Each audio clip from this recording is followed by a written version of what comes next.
त्या अर्जुनी कमालच केली नाही. हो खरंच आहे. बाहेर गावी गेली आहे तर तेवढ्यात तालुक्याच्या गावी गेली आणि उपद्व्याप केले. अमित दादाच्या खात्यात पैसे भरायचे. नुसती चेष्टा मस्करी नाही हो आपल्या पोरीकडे. जबाबदारीची पण जाणीव आहे. ज्यात त्यात घाई मात्र असते नाही का? नाही पण बरोबर केलं ग तिने. चटका ताजा असतानाच फुंकर घालायला हवी. अगदी योग्य केलं तिने. आणि आपल्या बबड्याने सुद्धा. खरंच आपण किती भाग्यवान होत नाही आपल्याला अशी मुलं झाली म्हणून. नाहीतर आजकाल सख्या आई बापांना कोणी विचारत नाही. सगळे संस्कार केलेस ना त्यांच्यावर तू. मग नाही हो, तेवढं पुरेसं नसतं. आपण त्यांना कसं वागावं ही जी ठेव त्यांच्या हातात ठेवली आहे ना, ती आपल्या मुलांनीही जपली आहे, सांभाळली आहे. हे सगळं श्रेय त्यांचं आहे. अहो बाहेरच्या जगात आज किती प्रलोभनं आहेत. बेपर्वाईने वागण्याचे कितीतरी मार्ग आहेत. पण आपल्या मुलांनी तो मार्ग नाही धरला. आपण जो दाखवला तोच धरला. खरंच परमेश्वरा, आपापसात असंच प्रेम राहू दे रे बाबा. खरं आहे तू म्हणतेस ते. सगळं श्रेय मुलांचं आहे. आणि सुनांच्या बाबतीत भाग्यवान ठरलो आपण. मग नाही विजयाच नाही, मेघना सुद्धा. अरे हा, हिचं मेघनाच्या आईबाबांचं काय झालं ग पुढे? काही ठाऊक नाही हो. अगं मग फोन करून विचार ना माधवीताईंना. गेल्या होत्या का त्या गाण्याच्या कार्यक्रमाला? ते करू का हो फोन? कर कर कर. हे बघ, सुरेशराव त्यांना नेणार होते हे आपल्याला माहिती नाहीये. ते तर लगेच विचारशील. नाही हो, आहे तेवढं माझ्या लक्षात. फोन द्या देतो. चिडू नकोस माझ्यावर. देणार नाही फोन. द्या ना, करू ना फोन. कर कर. आता बोलू नका, थांबा जरा. नंबर विसरेन मी.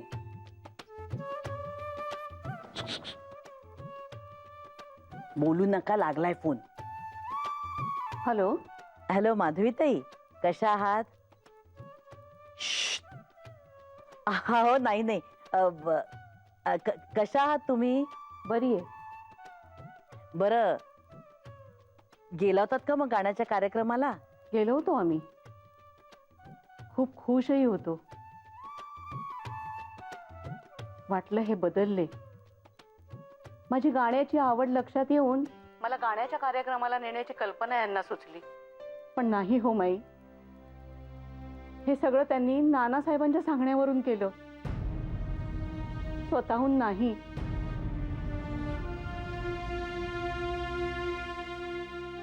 माधवीताई, नाही माई.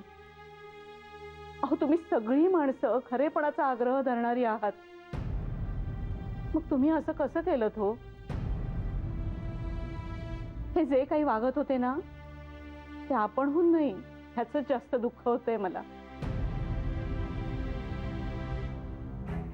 हे असं खोटं खोटं नातं जोडून देण्यात काय अर्थ आहे माई? हे चांगलं नाही केलं हो तुम्ही. ठेवते मी जरा. काय ग, काय झालं? हा, सुरेशराव तुमच्या सांगण्यावरून वागतायत हे कळलंय माधवीताईंना. आणि त्यामुळे त्या खूप अपसेट झाल्यात हो. आमचं नातं तुम्ही असं खोटं खोटं का जुळून देण्याचा प्रयत्न करताय असं म्हणाल्या त्या.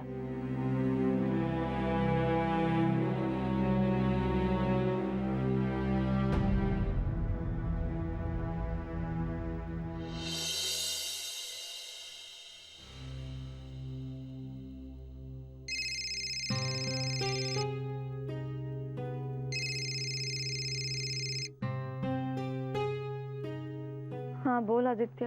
अरे हाँ मेघना, आमच्या ऑफिस मधला तो निमेश आहे ना, तो गरब्याला बोलवत होता. आज लास्ट डे आहे ना गरब्याचा. जाऊया आपण? नाही म्हणजे जाऊच या. काय ग, काय झालं? तू गप्प काय? नाही रे आदित्य, आई खूप अपसेट झाली आहे. का, काय झालं? आईला कळलं की तिला बागेत फिरायला नेण्याचं, गाण्याच्या कार्यक्रमाला नेण्याचं नानांनी बाबांना सुचवलं होतं म्हणून. बाबांना स्वतःहून नव्हतं सुचलं. अरे पण तिला कसं कळलं? तू सांगितलंस का? अरे नाही रे, बाबांनी स्वतःच सांगितलं. आदित्य, त्यात हसण्यासारखं काय आहे? Sorry sorry sorry sorry. अगं ठीक आहे ना, आपण समजूत काढूया आईची. काय सांगणार आहोत, कसं सांगणार आहोत? ऑलरेडी सगळा घोळ झालाय. माईंनी फोन केला होता आईला हे विचारायला की गाण्याच्या कार्यक्रमाला गेला होतात की नाही. तर आईने सांगितलं माईंना, तुम्ही असं करायला नको होतं. बाबांना स्वतःहून जर हे सगळं सुचलं नसेल तर काहीच अर्थ नाहीये त्याला. पण ठीक आहे, होईल ग सगळं सॉल्व. तू टेन्शन नको घेऊ. काय टेन्शन नको घेऊ, टेन्शन येणारच ना रे मला. निमेशला काय सांगू गरब्याचं? अं, सांग की मयुरीची परीक्षा आहे, मला नाही येता येणार. ठीक आहे, मी एकटाच जातो. तसंही एकट्यानेच खेळायचा असतो ना गरबा. Thank you, bye. ए आदित्य,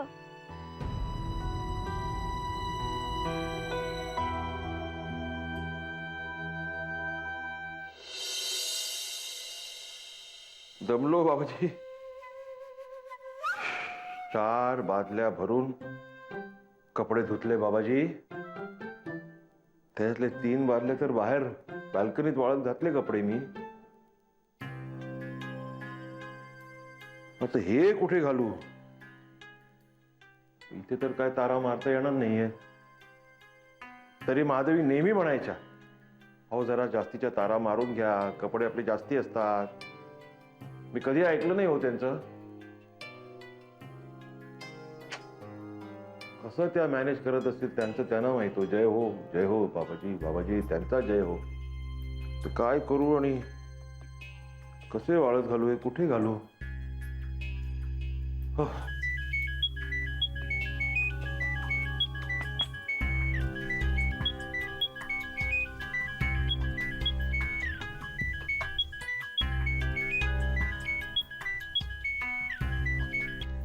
नानासाहेब जय हो, जय हो. माफ करा नानासाहेब, म्हणजे फोन उचलायला थोडा वेळ लागला. काय झालं, अहो मी वॉशिंग मशीन मध्ये सगळे कपडे धुवून काढले ना. मला काय वाटलं त्या कपड्यांमधूनच आवाज येतोय की काय. फोन म्हणजे फोन बालदीत राहिला असं मला वाटलं. शोधाशोध करताना सापडला म्हणून. माफ करा, माफ करा. बोला बोला नानासाहेब. सुरेशराव, तुमचं म्हणजे प्ले ग्रुप मधल्या मुलांसारखं झालंय. रोज नवीन नवीन काहीतरी शिकताय. होय हो नानासाहेब, होय हो, खरंच खरंच. तुम्हाला सांगतो नानासाहेब, रोजचा दिवस नव्याने जगतोय हो मी. माधवींसाठीच आहे ना हे सगळं. हा बरं का नानासाहेब, तुम्ही सांगितल्याप्रमाणे मी संगीताच्या कार्यक्रमाला गेलो होतो त्यांच्या बरोबर. अहो किती म्हणजे किती आनंद झाला हो त्यांना. आणि नानासाहेब तुम्हाला सांगतो, कार्यक्रमाच्या आधी आम्ही बागेत भेटलो. हो का? आणि मी बरं का, मी त्यांना सरप्राईज म्हणून ना मस्तपैकी फ्लास्क मध्ये ना चहा घेऊन गेलो. तो मी स्वतः केलेला मस्त चहा. हो, मी त्यांना पाजला आणि त्यांना तो किती आवडला म्हणून सांगू. खरंच हो, त्यांच्या चेहऱ्यावरचे एकंदर हावभाव आणि त्यांचे सगळे एक्सप्रेशन्स म्हणतात ना, एक्सप्रेशन, ते सगळं बघून मी हवेत तरंगत होतो हो खरंच. आणि बरं का नानासाहेब, मी लगेच जाऊन ना त्यांच्यासाठी त्यांच्या आवडत्या गाण्यांची सीडीज घेतल्यात विकत. आम्ही पुन्हा आज भेटणार आहोत संध्याकाळी, तेव्हा मी त्यांना देणार आहे सरप्राईज गिफ्ट पुन्हा एकदा. किती आनंद होईल त्यांना सांगा तुम्ही, होईल की नाही? कारण मी असं कधीच केलं नव्हतं ना. पण खरं सांगू का नानासाहेब, हे सगळं तुमच्यामुळे आहे, सगळं तुमच्यामुळे. अहो नाही हो सुरेशराव, मी काय फक्त निमित्त मात्र होतो. असं कसं? अहो तुम्ही एवढी शिकवणी घेतलीत माझी. अहो नाही नाही, पण मी 1-2 दिवसात पुन्हा येणार आहे तुमच्याकडे. नवीन शिकवणी घ्यायला नानासाहेब, नवीन शिकवणी. पण जरा माझे कपडे वाट बघतायत. नाहीतर ते तिकडे बादलीतच सुकतील. आधी मला जागा शोधायची आहे त्यांना, कुठे वाळत घालायचं ते. मी तुम्हाला फोन करून येईन. जय हो नानासाहेब, जय हो. बा ठीक आहे, बाय. मेघना, विजया, मी बाहेर जाऊन येते ग. ए मेघना. काय हो माई? काही नाही, मी बाहेर जाऊन येते, विजयला हे सांग. हा अगं पण मेघना, कुठे जातेस ते सांगून जा म्हणावं आम्हाला. स्वतःचाच रूल आहे ना, का रूल फक्त इतरांसाठी? विचार विचार. हे बघ मेघना, मी आधी स्वतः नियम पाळते आणि मगच दुसऱ्यांना घालते. हं? मी तुझ्या आईकडे जाऊन येते. हं? आईकडे? कशाला? नंतर सांगते मी तुला मेघना. अगं पण मेघना, पैसे बिसे घेतलेस का? आणि छत्री कोण घेणार? ऊन केवढं आहे बाहेर. हे बघ मेघना, मी उन्हात करपायला नाजूकणार नाहीये आणि पैसे घेतलेत.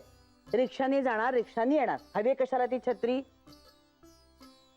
बरं, आता तू मला जाऊ देणार आहेस का मेघना?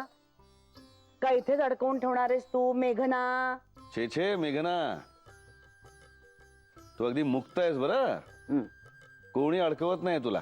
तू अगदी स्वतंत्र, स्वायत्त, स्वयंपूर्ण आहेस. जा. जातेच आहे मी मेघना. मेघना, आपण लवकर ये परत.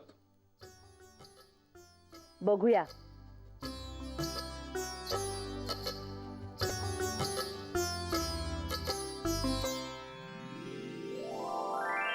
काय हो हे नाना? काय कळलं का? हं. प्रेमाची गोडी कशी वाढते ते. अशी.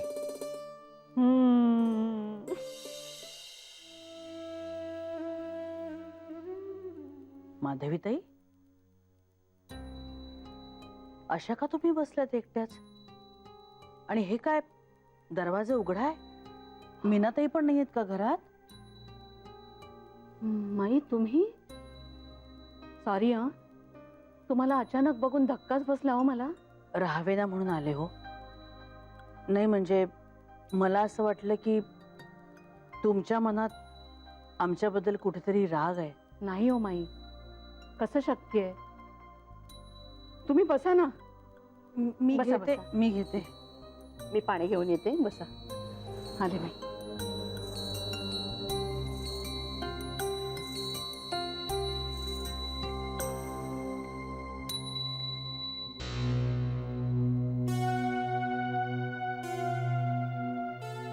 घ्या ना. तुम्ही बसा, बघू हो, दे. बस.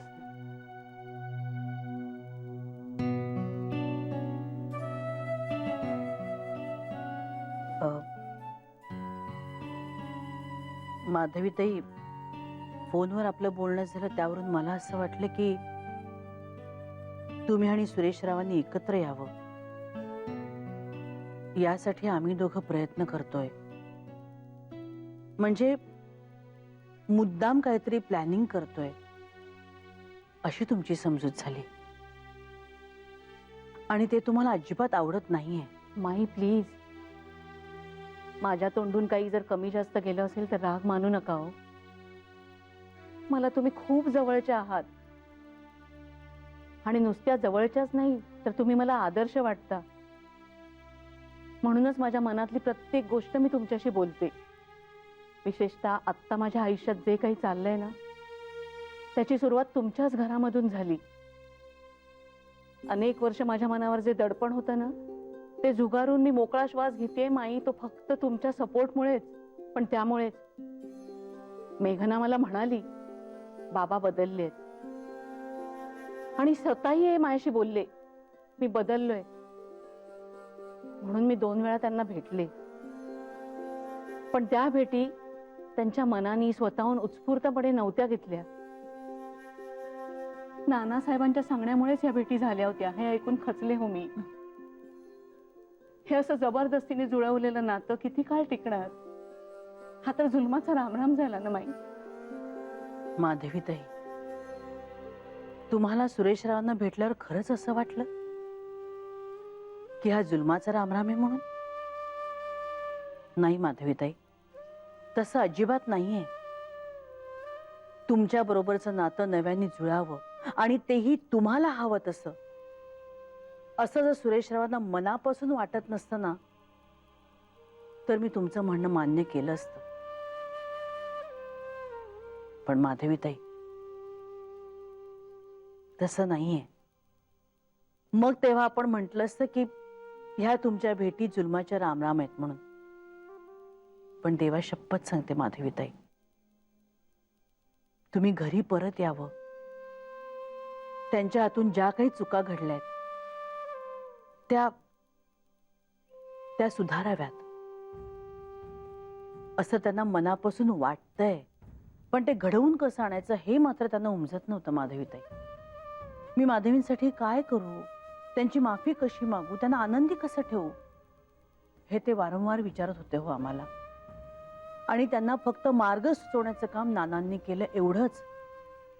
पण इच्छा मात्र सुरेश रावांचीच होती आणि असते. पण तरीही जर तुम्हाला त्रास झाला असेल ना माधवीताई, तर मी तुमची माफी मागते. नाही नाही माई, प्लीज असं बोलून लाजवू नका हो. काय आहे ना, माझं मन खूप हळवं झालंय हो. त्यामुळे ह्यांच्या आत्ताच्या रूपावर विश्वास ठेवून जर मी परत घरी गेले आणि हे परत पहिल्यासारखं माझ्याशी वागले तर काय, असंच वाटतंय हो. आमचं नातं असं जबरदस्तीने जुळवून देण्यात काय अर्थ आहे? ते किती काळ टिकणार? हे तर दुसऱ्यांच्या सांगण्यावरून माझ्याशी चांगले वागतात असाच माझा समज झाला होता हो. त्यामुळे निराश होऊन फोन केला मी तुम्हाला, रागावून नाही. लहानपणापासून घाबरून दबूनच राहिलीये मी. त्यामुळे ना फक्त मी बोलत काय बसलीये माई, मी तुमच्यासाठी चहा करून आणते. हा, राहू देव माधवीताई, चहा काय नंतर सुद्धा घेऊ आपण. पण तुमच्या मनात जी खळबळ उडाली आहे ना, ती मोकळी करून टाका तुम्ही सगळी. बोलणारच आहे, पण आधी चहा घेऊन येते मी तुमच्यासाठी. आलेच.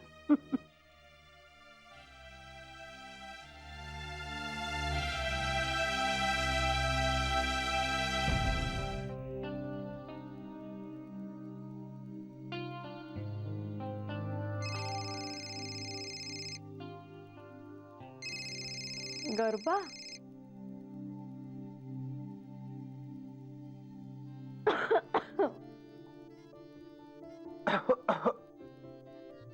हम्म.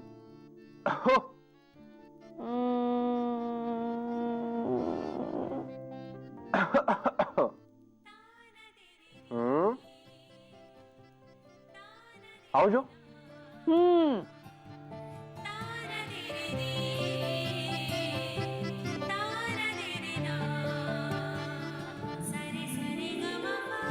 आवजो म्हणे. आता बघ, चांगली दमत तुला गरबा खेळताना. आफ्टर ऑल डान्सर बरोबर गरबा खेळणं काही सोपं नाहीये. आमची आई तर आमच्या लहानपणीच गेले आणि आम्ही कॉलेजमध्ये असताना बाबाही गेले. मग आम्ही दोघीही बहिणी आमच्या काकांकडेच राहत होतो. आता आमची दोघींची जबाबदारी काकांवर आहे, ह्या कल्पनेनेच आमच्या मनावर दडपण आलं आणि मी खूप लवकर नोकरी करायला लागले. मीनाताईचं लग्न झालं, काकांनी माझंही लग्न लावून दिलं. हे सुरुवातीला खूप प्रामाणिक आणि धडपडे होते. आमच्यापेक्षा ह्यांचं आयुष्य तर फार खडतर गेलं होतं. त्यामुळे आपल्या लेकीसाठी भरपूर पैसा साठवून ठेवायचा, म्हणून हे पैशाच्या चक्रात अडकले आणि सगळ्या नात्यांपासून दूर गेले. मी मात्र माणसं जोडत होते आणि हे सतत दडपण, भीती त्यामुळे माणसांपासून दूर होत गेले. माई,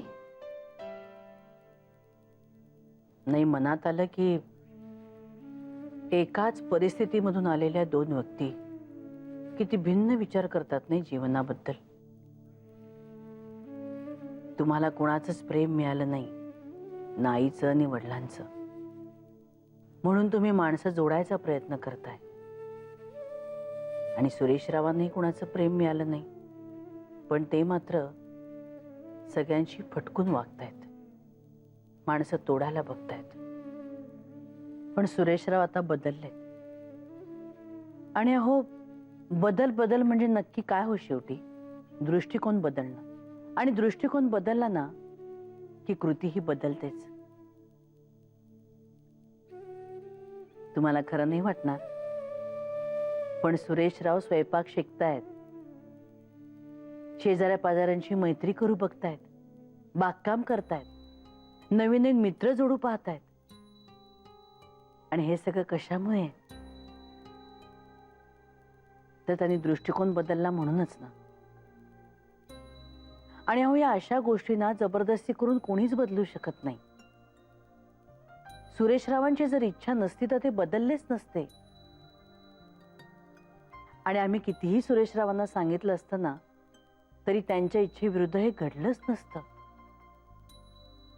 पण तुम्ही त्यांच्यापासून दूर गेल्यावर मात्र त्यांना तुमची खरी किंमत कळली आहे. आपलं काय चुकतंय, कुठे चुकतंय हे त्यांना हळूहळू उमजायला लागलंय माधवीताई. आणि ते खरंच मनापासून खूप प्रयत्न करतायत. आम्ही फक्त त्यांना थोडीशी दिशा दाखवली, मार्ग दाखवलाय, इतकंच.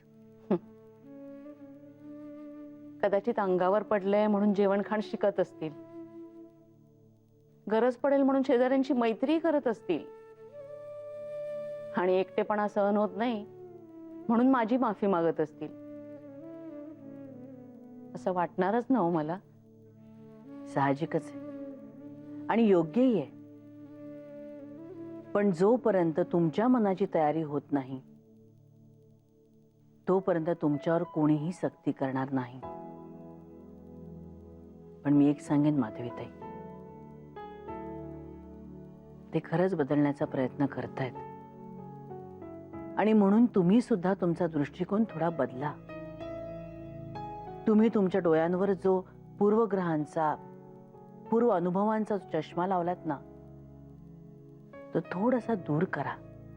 मग बघा, तुम्हा दोघांचं एकमेकांवर खूप प्रेम आहे. आणि हे सगळ्यांनाच जाणवतंय माधवीताई. तुम्ही दोघं दूर झाल्यानंतर